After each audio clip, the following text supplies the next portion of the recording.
Hey everybody, welcome to Airsoftology Mondays, the show that answers your questions, helps you out in a pinch, and also brings you the big news. And I've kind of did a video on it already, but anyway, I'm your host, Jonathan Higgs, and welcome back to the show. If it's your first time here, it's super simple how this show works. It is all about you, actually, and your questions. So all you gotta do is put them in the comment section below and vote up your favorites. Also, if you have a question you're looking for this week and you want to jump to it, I always have the timestamps in the description. You can click on them and jump to your favorite question or the video of the week, which is toward the end. Also, if you have a video or a channel you enjoy watching and I don't talk about it, I'd love to help other YouTubers out, put that down there below as well. So like I said, welcome to the show, guys. It has been an incredibly busy week here in the airsoft world with some big news.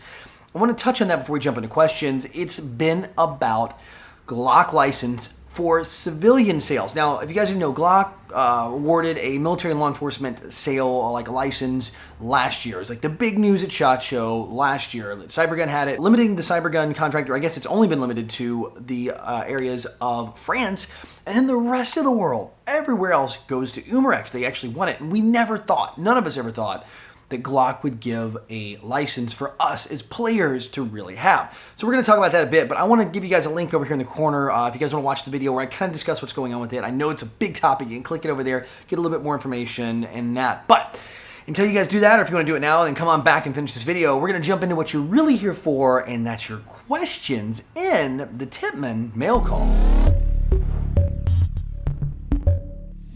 5150 GSXR writes, is it better to have multiple guns for different scenarios or a gun with multiple uppers for each scenario and a backup gun just in case? I guess this one comes down to how much money you have, but we're going to kind of assume that you've got a pretty good budget here. You're going to, okay, well, I can go do it because all these options are a little more on the pricey side, a little more expensive. For me, I am a fan, I know it's a pain to bring extras with you, but I am a fan of having multiple guns. It's airsoft, right? Things break, things wear out, you have problems, you have all the stuff that can go on in airsoft. To have an extra gun, even if I'm playing indoor, let's say, or you're playing outdoor and you have your indoor gun as your backup, which is a lower power gun, let's say, you at least can get it and stay in the game. If you have a gun with multiple uppers, meaning the lower part of the gun is the one piece, like a long one and a short one and all that, you can make the changes to go, okay, I'm going to make the short version for CQB and the long version for shooting outdoors, and the power level will be different. Lower power for the indoors, higher power for the outdoors. You still have that one lower where all the electronics and the gears and everything are, and you can have problems. Now, I do see that you mentioned a backup gun. That's always a good one too.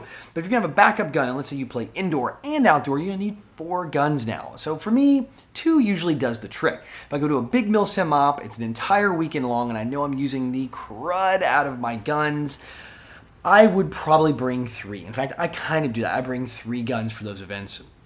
I just don't want to be down. I don't want to be offline. I don't want to be missing out on a very expensive event. If you guys don't know, Milsim events, I mean, you're talking sometimes $200 for the ticket to get in. Then you got to fly or drive there, and your gear and shipping. You could, honest to goodness, spend $1,000 US to go to a Milsim event. That's what it is. So to have those extra guns to continue the experience, to me, is a very important thing. You can get by with 1 set of gear, but not 1 gun. So for me, my thought's that, but there is no wrong or right answer here. And I'm kind of curious what you guys do. Do you have multiple guns? Are you just starting in Airsoft and have the one? Have you experienced the dreaded breakdown in the middle of a game where you were having so much fun and then it was gone? Let me know in the comment section below. I'd love to hear your stories about that, and I'll share some of mine down there as well. Ben Theodore writes, hey John, are tracer units worth the cost? Okay, if you play night games or you play indoor CQB in a small dimly lit area, I personally love tracer units. They are very expensive if you want to get a good one. I recommend Marui, G&G, and ASG. They have some pretty good ones out there right now. For the actual tracer unit itself, they're expensive. I mean, if you want a good one, you could spend $100 US on a tracer unit. I mean, that's very possible for a good one. 60 or 70 is well within the norm. Then you've got to buy special BBs for it. But when you play indoor CQB, and the fact that you can see that BB in the air as it flies in dark lit areas, oh, that is a game changer. It lets you know when you hit your opponent, because you can actually see the BB hit them and bounce off because it glows. To walk your shots in, meaning using your eyes as you shoot and not have to use your sights, because when it's dark, you really can't see that well playing indoor or night games to be able to actually have that and put your rounds on target. In fact, in night games, I will use like a support gun, like a full auto gun, and mix those BBs in, those actual tracer BBs, in with the regular BBs, so it's like every third or fourth shot just kind of randomly has a tracer to help me with my targeting. So you're not wasting the extra BBs. Tracer BBs are super expensive. So for me, I do think it's worth it in the right scenarios, but if you don't play those things all the time, probably not a huge investment or anything you need to do. McCree Airsoft writes, hey John, do you think an airsoft version of the Judge Revolver will be made, and what company do you think should make it?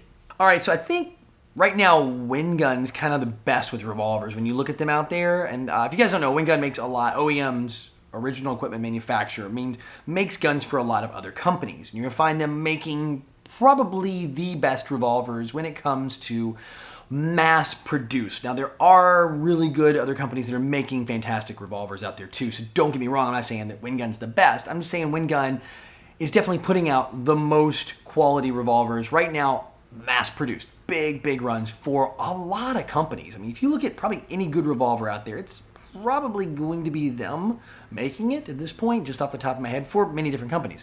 So I think they're going to be it. I'm answering that part. Do you think it can be made? Absolutely. Just make sure the license is in place for that. And I have actually shot a real Judge. If you guys don't know, the Judge actually takes very big rounds, 45 long Colt or 410 shotgun shells.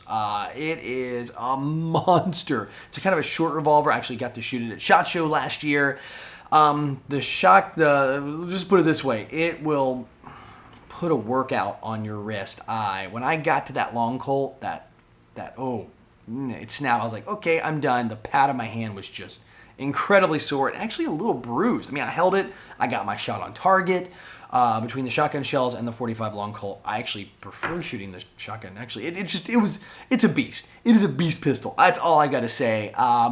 If they did it, I would love to see them be able to make little mini shotgun shells for it, and you'd have multiple shotgun blasts. If the whole point of that revolver is to have mini shotgun shells in it. So I might have to think of how, if it is that company, or we'd see somebody who's been really good like APS or something with a gas shotgun and gas shells. So I don't know. That's a really tough one. I probably would think if it's a revolver, it's going to go to Wingun, but it could be a company that's better with gas shotgun systems that actually makes the Judge.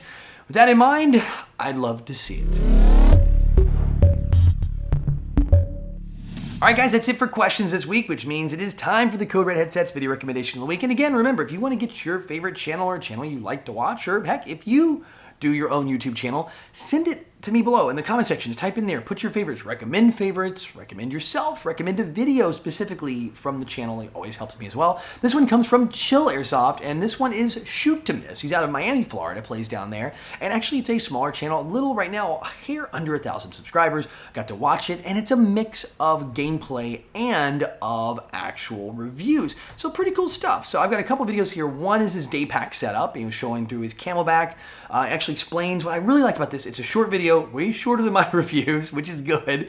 And he talks about why he has this setup, why he plays with it, and goes through a quick rundown of the pack and what it's good for. Also, he has another video out. It's called Defend the Bank, and it's a double vision video, which you guys watch a lot of video game gameplay like Matimio and Level Cap do like a double vision. This one's different. He actually has them both in like a picture-in-picture setup where you can see both that are going on at the same screen and then kind of zooms in.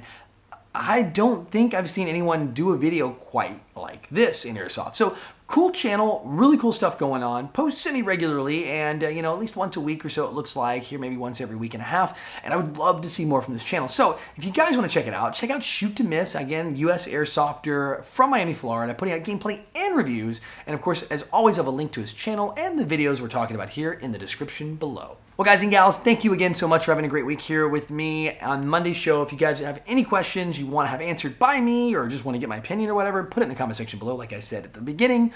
Also, don't forget, during every week, I put up reviews and other cool stuff going on. Like, for example, I'm still in Taiwan right now, and I'm doing videos from here, Airsoft related. Of course, product reviews all the time, and those are throughout the week in the channel. Just make sure to hit that sub button. If you really want to know what's going on, hit the notification button. I usually put 3 minimum, sometimes 4 videos up every single week. So until next week, go out, play some Airsoft, have some fun, but no matter what you do, go pick up a licensed Glock when they come out and call your freaking hits.